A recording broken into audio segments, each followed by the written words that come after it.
Hey, everybody. Welcome to Meddkit's Provider Spotlight, where we are interviewing the really most amazing private practices all across the United States. And today we are here with Mila Teshler from KidLink Therapy as our guest speaker.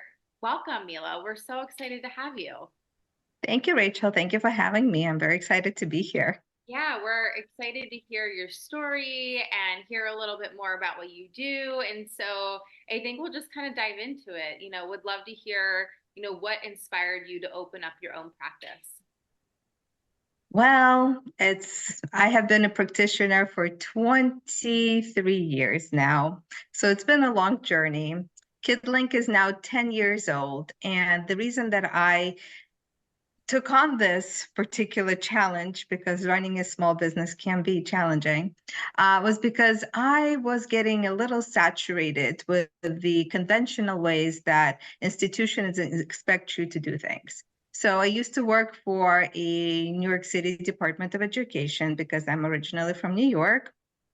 And I loved working with students and I loved doing the work that I was doing, but I was constrained by the resources that were available. Because as we know, public schools are not often funded as well as they should be.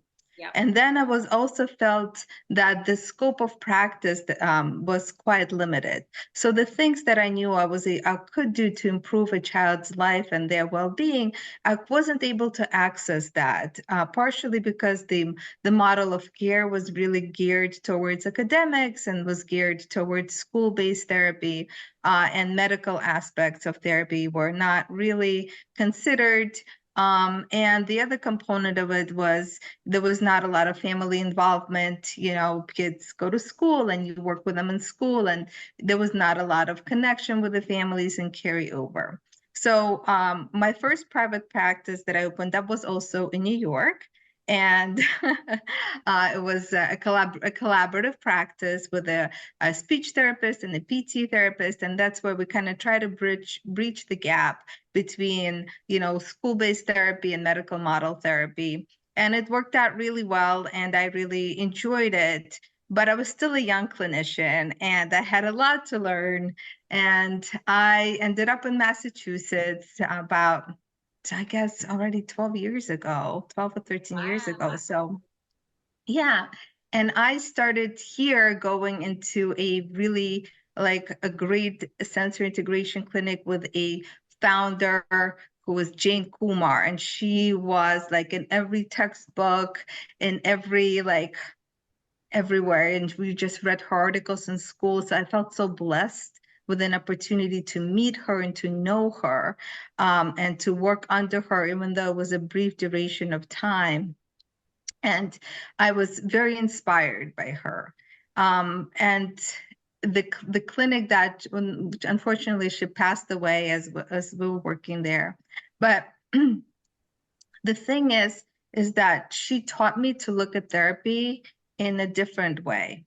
She taught me to look at therapy not just from a clinical perspective or a school-based perspective, but also through a perspective of play and from perspective of understanding that foundational blocks are so much more important, because if you don't have a good foundation, it's hard to build a house.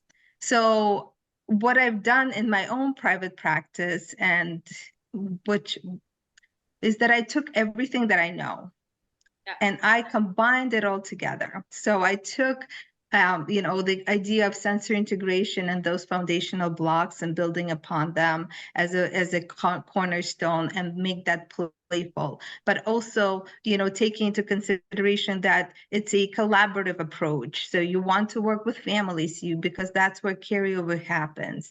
And that you want to be able to address the things that happen in school as well. So collaboration with teachers is important.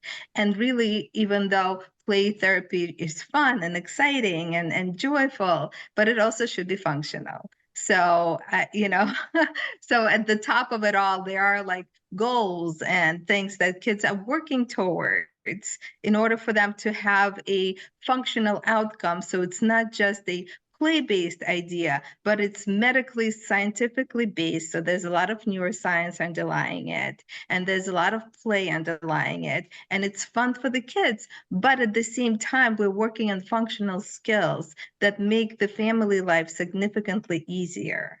So, and this is why I have a private practice, so I can do all that. I love that. I love, kind of like that holistic approach. And you gotta give the term, it takes a village to a new meaning. You're not excluding other important parts of that child's life, people that that they're interacting with that help them along the way and that can support them. And so you're not alienating those really important factors in that child's life to help them move forward in a really positive direction. So I love that foundation that you have built. Clearly, the time that you have spent in your career to, develop KidLink has really paid off. And I love this story. I think that's awesome. What do you find are like the most common areas that you find kids struggling with, or what do you treat a lot? So we do have a lot of kids with self-regulation challenges, emotional regulation challenges, and kids that, have like some social concerns. And, there's obviously diagnoses associated with some of these issues, but sometimes kids are little and there's no like medical diagnosis. And the kid and the parents go like, oh, we don't know what to do. It just tantrums all the time. What's going on? So and this is the most common thing that we deal with, but also it comes down to teachers referring kids to us because they're really struggling with complying with structure of the classroom or dealing with expectations or having some rigidity in how they approach academics and social engagement. So we deal with that as well. And of course, what OTs are known for is really fine motor skills. Which is like handwriting. We got to do handwriting, and we got to do activities of daily living, which is like getting dressed and being able to transition from, a school bus back to home and from home to a school bus and so on and so forth. So it's interesting because it is a gamut of things. And, I'll be honest with you, OT is such a broad field, and it's quite often so misunderstood, but really it is, yeah, we really do a lot of things. And when the kids get referred to us, sometimes the pediatricians or the parents feel like it's the safest place for them to be, because it is fun, because it is play-based, because it doesn't feel like therapy. It is very non-threatening. So and rather than say, okay, well, I think your child has like, needs a neuropsych or needs some kind of like a diagnosis or extensive testing, this is a first step for them to like step on this ladder and to see what can be, remediated through neuroplasticity and through exposure and through different kind of like ideas and play-based themes that can be remediated, before going through all the formal testing and sitting in the, in your psych office for hours and hours for a 5-year-old, which can be quite tasking. Yeah, no, for sure. I mean, there's only so much that 5-year-old child might be able to do, with the attention span and just their threshold. And what would you explained a lot about, really that holistic approach. And aside from that, how would you say your approach is different than working with kids? You talked about play-based and other things. Is there other things that you might incorporate, or you think that is really like core and central to how you work with children? Yeah, neuroscience. Yeah. Which is why I mentioned neuroplasticity, Yeah. is because our brains are always developing, right? And, I think past ideas of your brain being static, and it's kind of what I learned in school 20 something years ago, is that what you get is what you get, and you don't get upset about what you get, right? And you work with what you got. But since that time, there's enormous amount of research that came out and continuously coming out. Neuroscience is booming. And if you are, I like neuroscience. I like the principles of neuroscience. I like to understand exactly, kind of how your brain works and what makes your brain feel safe. Because really, a lot of those kids that have trouble with safety and self-regulation and emotional regulation are the kids that feel unsafe. They either feel unsafe inside their own body, so they feel unsafe in their environment. And when your brain tells you that, all this sensory information is coming in and we're just not feeling safe because we don't know what to do with it, our job is to help that brain to kind of feel safe within itself, feel safe when it's in its body, feel safe in its environment. And that's how neuroplasticity is facilitated. And that's how those behaviors are changed. So a lot of places will look at a top-down approach. They look, oh, your child is behaving poorly. Like we're going to, put him on a, strict applied behavioral program that we're going to collect data on his behaviors. I look at an idea that no child wakes up in the morning thinking how they're going to piss off their parents. Okay. That just doesn't happen. Kids are designed to want to do well, to please the adults around them. But if they don't have the skills to do that, then they end up having behaviors. So when I and my team, when we treat, we look at the underlying like foundational aspect of, how's your child interpreting their environment? How are they interpreting their senses? Are they bombarded by noise? Are they visually overwhelmed by the environment? Or the opposite, like maybe they only hear parts of what you're saying, or maybe they only feel certain things, but not all things. Do they have a good sense of their body, or are they like astronauts in space, roaming around Earth, not sure what's happening to them? Because that's going to put you into intense fight or flight. Yeah. Right. So, instead of looking at kids from their behavioral kind of like perspective, or giving them splinter skills, we'll look at foundational work. We'll look at how to support them at the very baseline and teach their brain that it's okay. It's okay. It's okay. Your environment can be modified. Your body we can teach you how to use your body, how to feel yourself in space better through certain exercises and movement activities and play activities. So that like lights up my world, like seeing those changes and seeing how effective those games and activities and just exposure to different types of things and that makes such a huge difference in a kid's life. And it doesn't require medication. It doesn't require, a lot of strenuous exercise or anything of that sort. So it's just fun. I love that. And, I really liked all the different questions that you brought up into what a child might be experiencing or seeing them experiencing, which kind of leads me to this question. There's so much that you do and there's so much that you cover, in helping out children. For a parent that might be saying, okay, is now a good time to see an occupational therapist? There's so many maybe triggers that are clear or unclear into when they should make that in first initial contact with you. Like, is now the right time?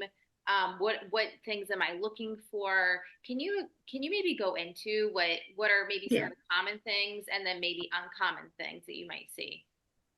So a lot of, I think, flags come up is when there's challenges in school, like preschools. So typically when a child is in a static environment, such as a home, where everything is predictable, and when, there's clear expectations and your routine and things like that, life can be a little simpler, for a child who then transitions to preschool or some kind of a setting that it has more dynamic components to it, such as friends and structure and teachers and expectations. And this is when we see a lot of the kind of red flags come up, where where a child is having trouble playing with friends, and they can sometimes get a little bit handsy or a little aggressive, or or when the child runs away from teachers or parents when they're at parties, or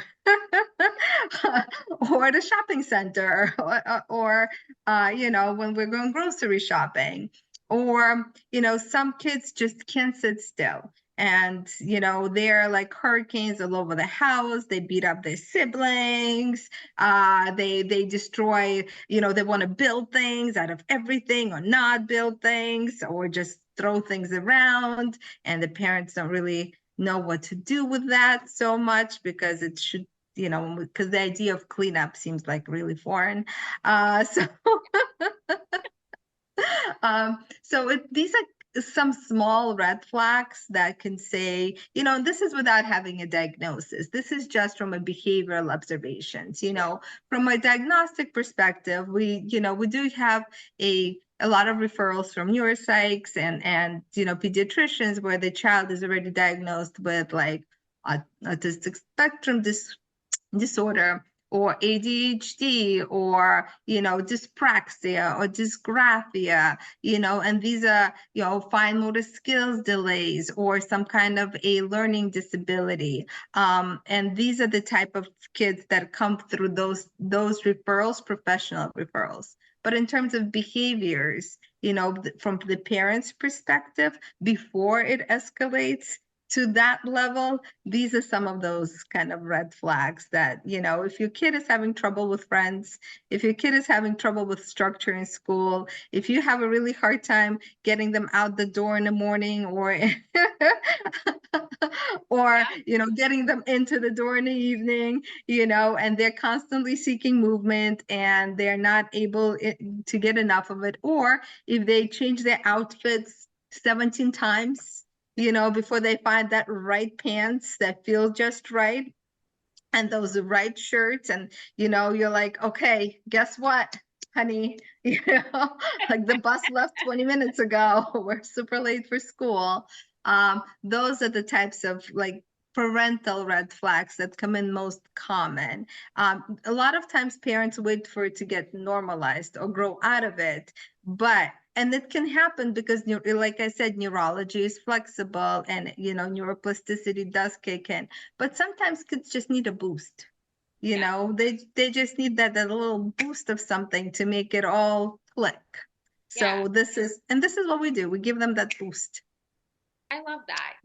It's a very like approachable way to describe. I think, my mom's a preschool teacher, and I'm sure, either a teacher or someone else, a guidance counselor, somewhere along the way in school that your child gets diagnosed. And that might be kind of scary to some parents, maybe first time parents, not quite Yeah. sure what to do about it. And I love it's just as simple as trying to make something connect for your child.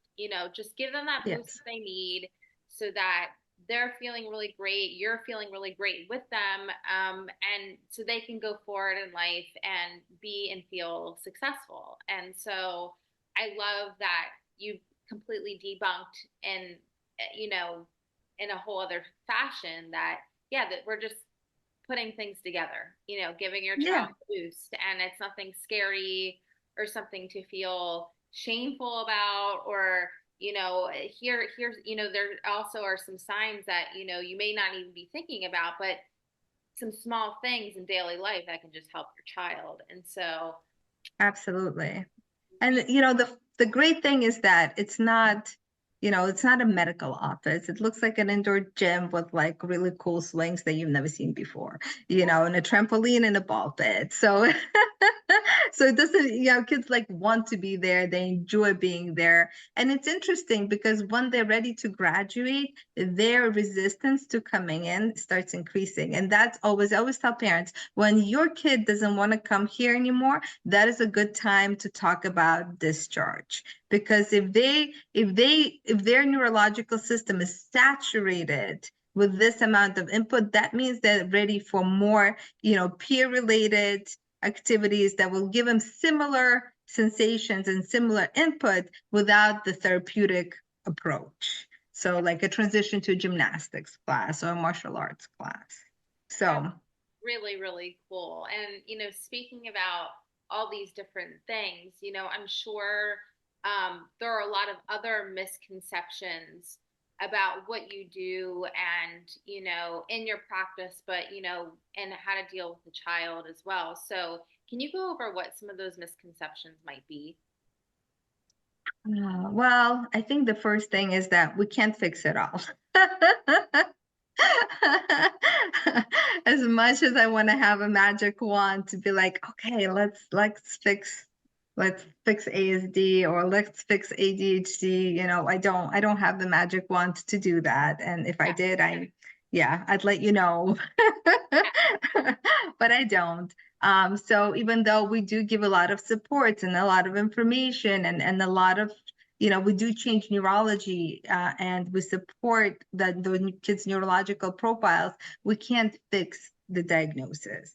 So we improve function. And I think that's important to note is that our goal is to improve your child's function, but we can't change, we can't change their nature of their neurology. We just can support their neurology, make that functional. And to be honest with you, a lot of the kids we see are brilliant. They're brilliant in their own way. They are funny. They are full of joy. Their perspective on life is different, and they're outside the box thinkers. And to say that you would even want to change them is wrong. They are great in their way. It may not be, the teachers may have a hard time having them sit in class for 45 minutes, but that doesn't mean that they're like their brain activity or they can't keep up with the lessons or anything of that sort. It's just they don't always fit into a societal mold.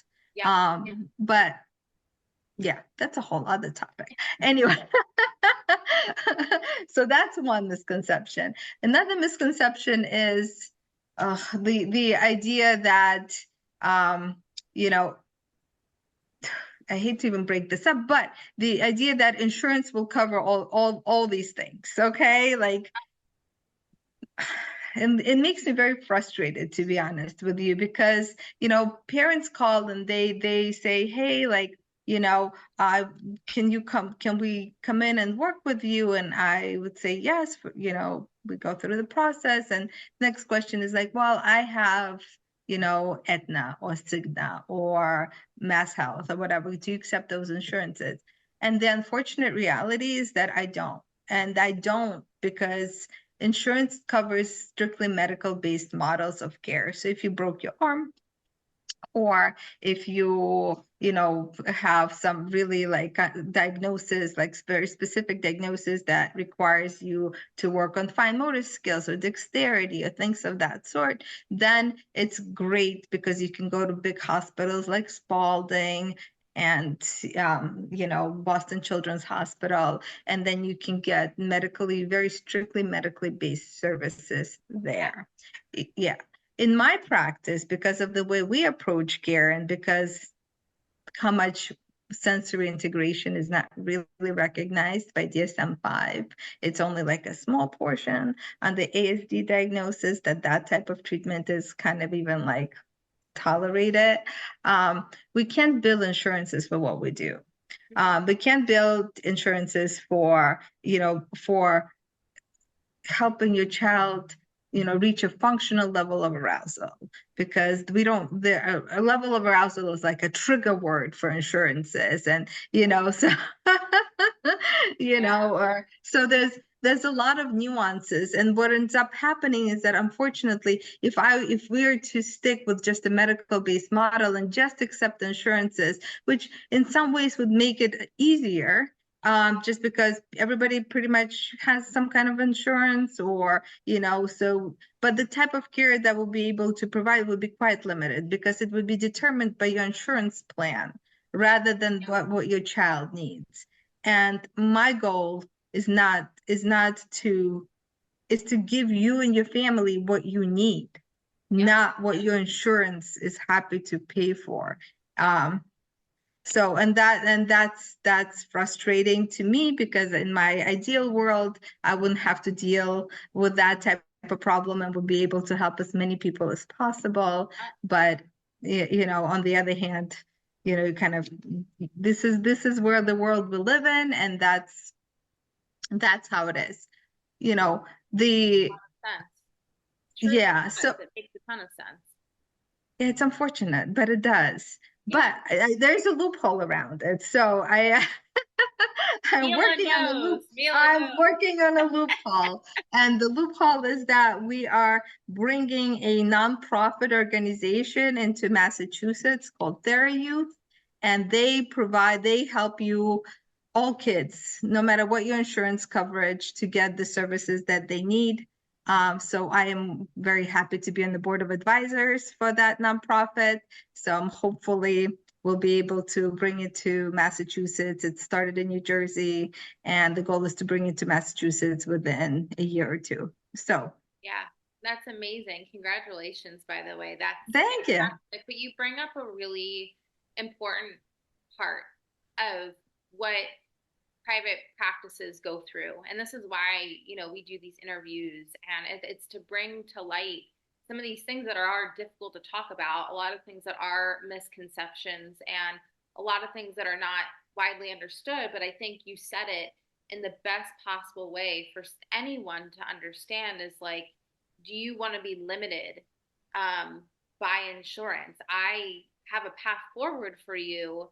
And are you willing to let insurance limit, what you can do? Or are you willing to let me treat and work with your child based on what I know that they need to be successful? And so insurance kind of muddles that. And Yeah, it's not really what you need to be successful. And so if you really want to be on a path where you can be, and insurance is only going to complicate that and tell you what you can and cannot do, that's not really going to help solve or fix any of your problems. You're only going to get a quarter of the way there, half the way there, or nowhere there, based on yeah, what insurance is telling you, and that's not going to help you. You want to treat people in the right way. Not You don't want to let someone absolutely. dictate, what you do and how it should be done, you know? And to be honest with you, at KidLink, we're considered an out-of-network providers. So it's not that we want our clients to get reimbursed. And if your insurance is able to do that, we will provide you with super bills and letters of medical necessity and all the paperwork that you need, everything for you to get reimbursed from your insurance. Sure. The trouble is that we ourselves, don't bill insurance directly because we've tried it. It's not that we haven't tried it. And it's a painful process for a small practice that really focuses on care. I'm a therapist, I didn't I don't have an MBA. I don't have, a CPA or, I'm a therapist and that's what I do. Like, and that's what brings me joy and lights me up is not the fighting on the phone with insurance companies. That No, does not light me up. yeah, no one wants to do that. That's just terrible. It's like, you know? yeah, So I yeah, love, what lights me up is making your kid like feel better inside their bodies and being able to play with friends and for you to have dinner and you're able to sit through the whole thing. Like that lights me up inside, not like, okay, like I battled for this claim, for 45 minutes and I still have to call back because apparently they lost half of the paperwork that I already sent them. Okay, so yeah. So this is so we give you everything you guys need, to yeah, to get reimbursed. We just can't sit there and have the resources to allocate to trying to get paid for the service we've already provided. yeah. No, I really appreciate you bringing that up. I think it's a great way to talk about this topic and the way that you have explained it, and I think everyone can get on board with that. So thank you, honestly, for bringing that up. I think that's, a really important topic that isn't talked about enough. So this was a great educational piece on its own. But before we leave off today, one, we appreciate, everything that you do, but also see that your pride and your passion for children and just seeing how, just seeing you just light up when you talk about them and you talk about the Thanks, people Rachel. that you see. And so Yeah. if I'm sure there's parents that are listening, folks that are listening that say, oh wow, like, I didn't know all these different things, how can I get in touch with Mila? How can I talk with her, ask her more questions, or come in with my child? So if you don't mind, can you tell us, where to find Yeah. you and where they might be able to grab some more resources? So you can always research us on www.kidlinktherapy.com. There's a contact form there. If anybody is interested in us reaching out to them, then they can certainly, fill out the contact form. We get the contact form and we call back. If alternatively, we have phone numbers, old school, 781-861-0695. So you can always call us. And and info@kidlinktherapy.com is a good way to email us if you have any questions or thoughts or any, kind of ideas that you are thinking about either about this particular segment or, the type of things that, I talked about. Please feel free to reach out. I love it. Thank you so much, Mila. This has been a wealth of knowledge. I loved everything that you've talked about, and it must be so much fun to work with these kids. So It is fun. I can, I can see why you I could absolutely never love. do a corporate job, that's for sure. Yeah, yeah. Working with kids is a blast, and I'm glad that you get to do it every day and not only help kids, but help families too, just as important. So thank you so much for your time today. It was awesome having you as our guest speaker, and we hope to have you again soon.